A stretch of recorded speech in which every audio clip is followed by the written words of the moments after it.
What is up everyone? Welcome back to a new video with fantasyfootballscout.co.uk. A new series starting going into the FPL 2022-23 season with me, FPL Harry. Every week during the season, I'm going to be taking you through one of the sort of hot topic, big questions of the week. During pre-season, we'll be tackling quite a few of these, one video a week every Thursday to try and tackle some of those questions that you are looking at when trying to make your game week 1 squad. Today, the first sort of big discussion topic we're going to look at is which of the premium defenders I think you should be owning going into the season. Now, to look at the premium defenders, the 9 that we're going to have a look at today are, we've got Trent, Robertson, Van Dijk, we've got Chilwell, James and Perisic, and then we've got the trio of Manchester City defenders in Laporte, Diaz and Cancelo. The only premium we're missing here is Matip, but I think given his price increase this year and Konaté's involvement in Liverpool's upcoming season, that he's not really in contention compared to some of these guys who all seem to have reasonable ownership going into the sort of start of the season and the pre-season planning.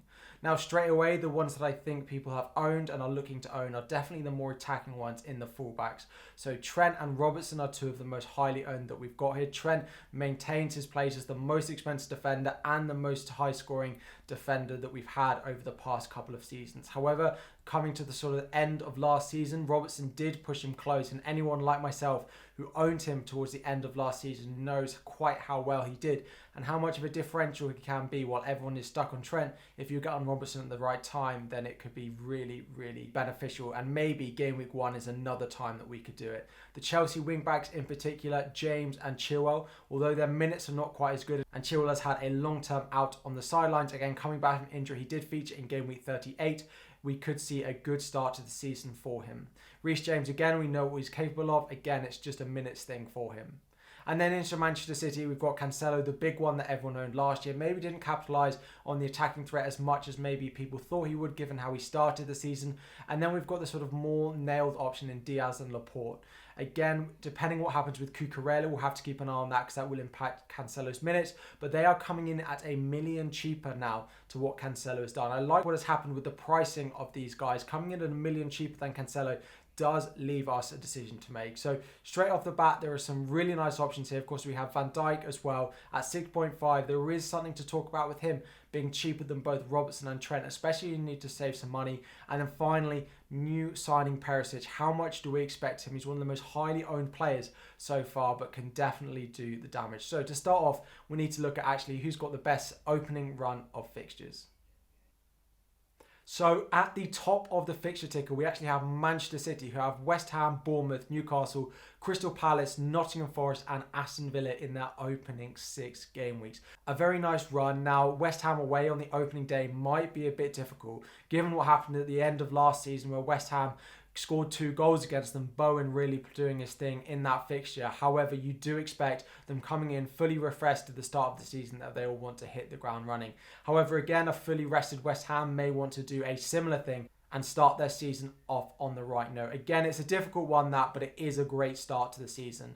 Next on the list, we have Liverpool. Again, you've got Trent, Van Dijk, Robertson, all great options here. A nice run, Fulham, Crystal Palace, followed by Manchester United away. Now, last season we did write off those Manchester United fixtures, but it does look like from training videos that Manchester United are really firing in pre-season and look like they're going to want to start the season off on the right foot under Ten Hag. Bournemouth, Newcastle and Everton after that. Again, I suppose it's that Manchester United and maybe Everton away in game week 6 that make it slightly more difficult. Manchester City, who have West Ham away and then Aston Villa away as their 2 most difficult fixtures. Now, the other teams that we looked at, we've got Tottenham and Chelsea as well, both ranked slightly further down the list. Tottenham having Southampton, Chelsea away. Now, that Chelsea-Tottenham fixture in game week 2 is what is putting a few people off going with these defenders early in the season. Tottenham also then go on to play Wolves, Nottingham Forest, West Ham and Fulham. Again, a really nice run around that, and we know Perisic has that attacking threat to add on top. Chelsea start with away at Everton before going at home to Tottenham, which is of course is better than Tottenham going away to Chelsea. They then have Leeds, Leicester, Southampton and West Ham. Some difficult fixtures in there. Again, a few teams that we don't quite know how they're going to perform, particularly Leicester and West Ham. They had good patches last season and Leicester particularly finished the season strongly, but we aren't quite sure exactly what they're going to do at the beginning of this season. Again, a full rest of full pre-season, you'd expect them to be better than what they had last season. So in terms of fixtures, the Manchester City guys and the Liverpool guys have the best. Then Tottenham and Chelsea are ranked further down the pile. But of course, there are a few players here who you might think are a little bit fixture-proof, and you need to look at just the attacking threat because the clean sheet odds are going to be pretty similar depending on which of these teams you look at. So looking now at some of the key stats for these players, mainly attacking stats, but you've also got starts and minutes played and things like that. So we can straight away see that Trent ranks highly amongst most of these. So he comes first for assists, chances created, FPL bonus points received, and then finally expected goal involvement over the season. Again, João Cancelo ranks first for the amount of starts, and we say potentially that he's a rotation risk playing for Manchester City. He played in 36 fixtures last season. However, interestingly, if we look further down the list, Chilwell and James, although they're some of the cheaper ones, they do score really well when they get on the pitch. The issue for them is the amount of minutes played. Of course, Chilwell got injured, so he only had 7 appearances last season, but he did score a massive 9 points per start across those 7 matches. Again, scoring 3 goals over this period of 7 games. If he can lock down that Chelsea starting left-back spot, he could be an absolute bargain this season. Again, similarly for Reece James, only had 26, a little bit of rotation and a bit of injury for him, but he did score more goals than any other defender on this list. So more than Trent, more than Cancelo, more than Robertson as well. So again, if he can nail down that spot on the right wing-back side for Chelsea, then I do think he could be a really good value option. Now, there is a little bit of caveat to go with Chelsea. There is a small chance that they go into the season starting with a 4 at the back formation, which would hinder the output that the likes of Chilwell and Reece James have. However, given that they are not having many centre-backs at the moment, with Rudiger and Christensen going out, and there not being very many centre-backs coming in, it does look like they'll probably stay with a 5 at the back system. On top of this, it looks like at least one of Alonso and Azpilicueta are likely to leave the club and go to Barcelona. If that's the case, whichever one looks most nailed will be a great asset for the start of the season. 6 million feels like an absolute bargain for them. A lot of us were expecting a lot of these defenders to be priced high, but particularly these Chelsea defenders. If they can sign a couple of centre-backs who can help with those clean sheet odds, then I definitely think Chilwell and James are really worth investing in.